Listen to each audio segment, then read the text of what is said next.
ఏదైనా ఊర్లో సమస్య ఉందంటే మనం ఖచ్చితంగా ప్రెసిడెంట్ గారి దగ్గరికి వెళ్ళిపోతాం. మరి ఆ ప్రెసిడెంట్ గారు ఏదైనా సమస్య తీరుస్తారనుకుంటారు కానీ, సో అరే ఆ సమస్యను ఎందుకురా బాబు వదిలిపెట్టేసి మీరు కూడా పోండ్రా బాబు అని చెప్పేసి రీసెంట్ టైమ్స్లో మనందరినీ తెగ నవ్వించిన ప్రెసిడెంట్ గారు మరి వెంకట్రావు అనే పాత్రలో కూడా మనందరినీ వేరే మూవీలో కూడా ఎంటర్టైన్ చేసినవారు. అదే F3 మూవీలో ఇలాంటి పాత్రలు చేసిన గోపరాజు విజయ్ గారు ఇప్పుడు మనతో పాటు ఉన్నారు. మరి ఇప్పుడే అర్థమైపోయి ఉంటుంది కదా, సో ఆ స్టెప్ వేసింది ఆయనే అనమాట. Hi sir. Hi sir. నమస్తే సార్. నమస్తే. ఎలా ఉన్నారు సార్? బాగున్నా సార్. సార్ తనకైతే ప్రెసిడెంట్ గారి పాత్రలో రీసెంట్గా సంక్రాంతిలో అద్దరగొట్టేశారు. Thank you sir.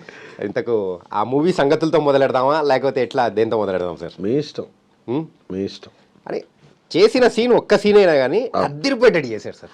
అది ఆ పుణ్యం, ఆ సమర్థత, ఆ అవకాశం ఇచ్చిన దర్శకులు వారిదే సార్. ఎందుకంటే అనిల్ రావిపూడి గారి దగ్గర చేయడం అంటే పెద్ద కష్టపడాల్సిన అవసరం ఉండదు. కారణం ఏంటంటే ఆయన చేసి చూపిస్తారు. దాన్ని మనం ఏమాత్రం 30% పట్టుకోగలిగినా ఈ స్థాయికి వస్తాం.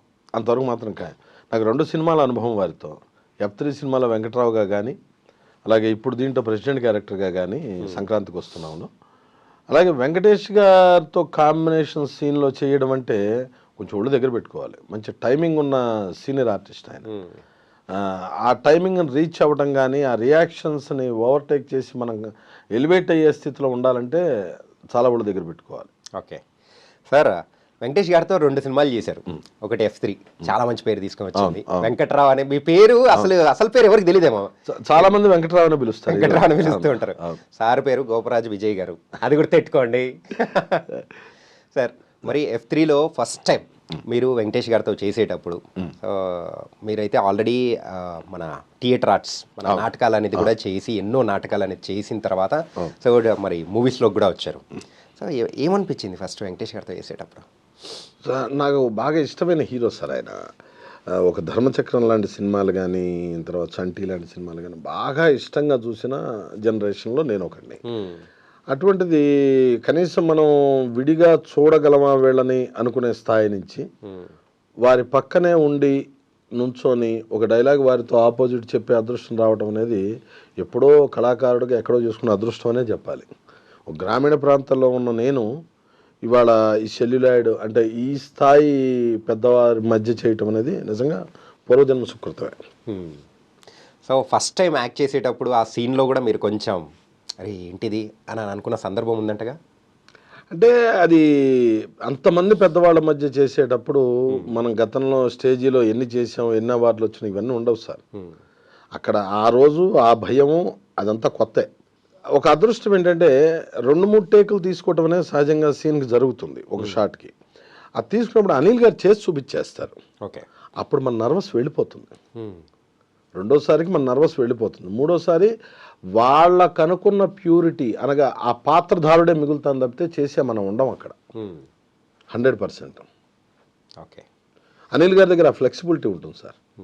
అనిల్ గారు, అలాగే ఆయనకి కో రైటర్గా ఉండే సాయి గారు, అలాగే నారాయణ గారు, వీళ్ళందరూ సూపర్ బ్యాచ్. అది రాజేష్ అని, సూర్య గారు, బాగుంటుంది. కో డైరెక్టర్ సత్యంబాబు గారు, అందరూ ఫ్రెండ్లీ అట్మాస్ఫియర్ ఉంటుంది ప్రొడక్షన్ కానీ ఇది కానీ. సార్ మరి సంక్రాంతికి వస్తున్న మూవీలోనే హైలైట్ సీన్ అంటే బుల్రాజ్ వచ్చి తిట్టేది. అవును, మీరున్న సీన్. అవును, అది నా అదృష్టం. ఏంటంటే థియేటర్లో ప్రతి ఒక్కరు కూడా అంటే చప్పట్లు కొడుతూ వాళ్ళ ఒక ఆనందాన్ని వాళ్ళు మనుషులనే అంటే పెద్దోళ్ళ చిన్నోళ్ళ అనేది మర్చిపోయి చిన్న పిల్లల్లా బిహేవ్ చేస్తే ఎంజాయ్ చేసిన సీన్ అనమాట. ఆ రెస్పాన్స్ అనేది మీరు చూసినప్పుడు ఎలా అనిపించింది? నేను సినిమా హాల్లో నేను అదే ఫీల్ అయ్యాను సార్.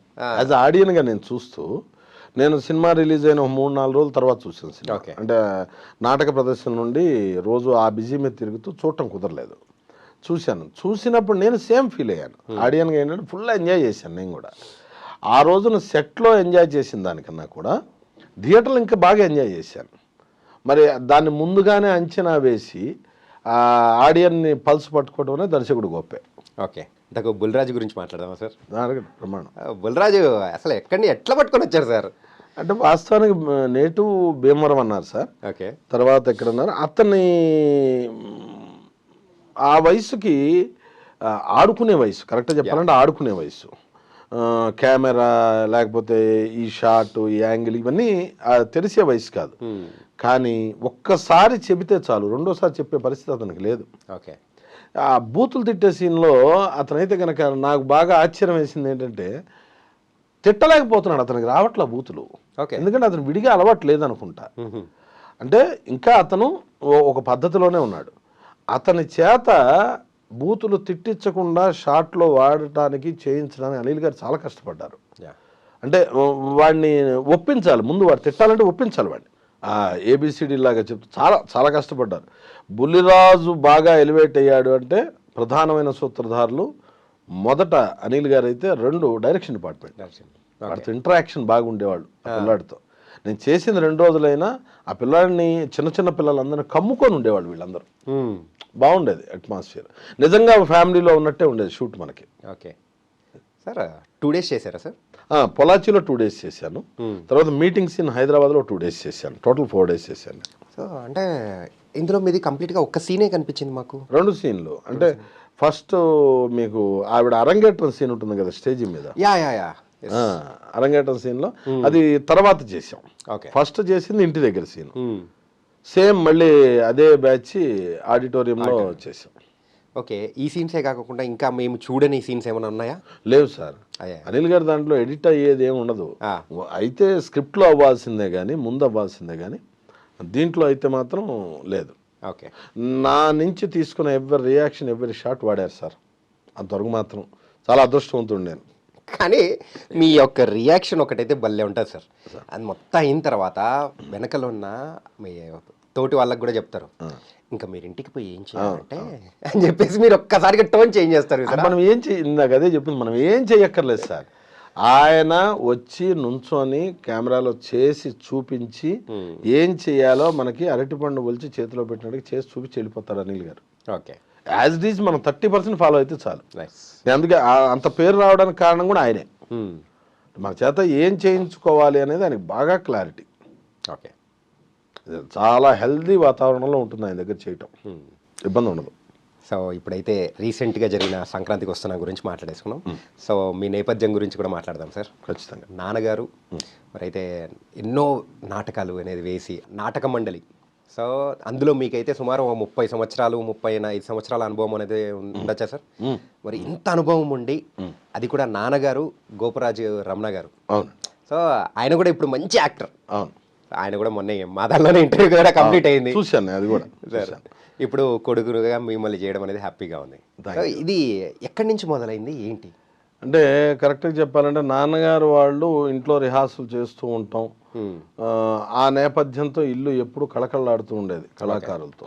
నేను పుట్టింది 1977. అంటే నాకు ఊహ 81 నుంచి నాకు గుర్తులు ఉన్నాయి అన్నీ. 81 నుంచి 86 వరకు ఇంట్లో రిహార్సల్ వాతావరణం, కళాకారులు రావడం, లేడీ ఆర్టిస్టులు రావడం, టెక్నీషియన్స్ రావడం, ఇలా ఉండేవాడు. 86 నుంచి నేను ట్యూషన్లో నాటకాలు ఆడటం స్టార్ట్ అయింది. 90 దశకానికి వచ్చేటప్పటికి నాన్నగారికి అప్పుడు అన్నయ్య చేసేవాడు కొద్ది రోజులు నాన్నగారితో. ఓకే. మా అన్నయ్య చేసేవాడు. అన్నయ్య చిన్నగా ఇంకా వాడికి ఇంట్రెస్ట్ లేక పక్కకి రావడంతో ఒక బాలనటుడు అవసరం అయ్యాడు పోటీలు వెళ్ళబోయే ముందు. ఇది 1990 అక్టోబర్. ఓకే. ఈ పరుచూరు వారి పరిషత్తులకి వాటికి అవసరపడి ఏం చేశారంటే తప్పని పరిస్థితిలో నన్ను తీసుకున్నారు. మీది కూడా యాక్సిడెంటల్గా, అంటే ఆయన పక్కకి నన్ను తీసుకోవటం అనేది తప్పని పరిస్థితి. కానీ నన్ను కళాకారుడిగా ప్రోత్సహిస్తూనే ఉండేవాళ్ళు. అంటే ట్యూషన్లో 6వ తరగతి 7వ తరగతి వాటిలో యానివర్సరీకి చేస్తూ ఉంటాం, హై స్కూల్కి వచ్చిన తర్వాత కూడా చేస్తూ ఉంటాం. ఇవి చూసి ఎప్పుడూ అడ్డం చెప్పేవాళ్ళు కాదు. ఓకే. మా ఇంట్లో నాటకం ఆడద్దు అనే ప్రక్రియ లేదు, నటించద్దు అనే మాట లేదు.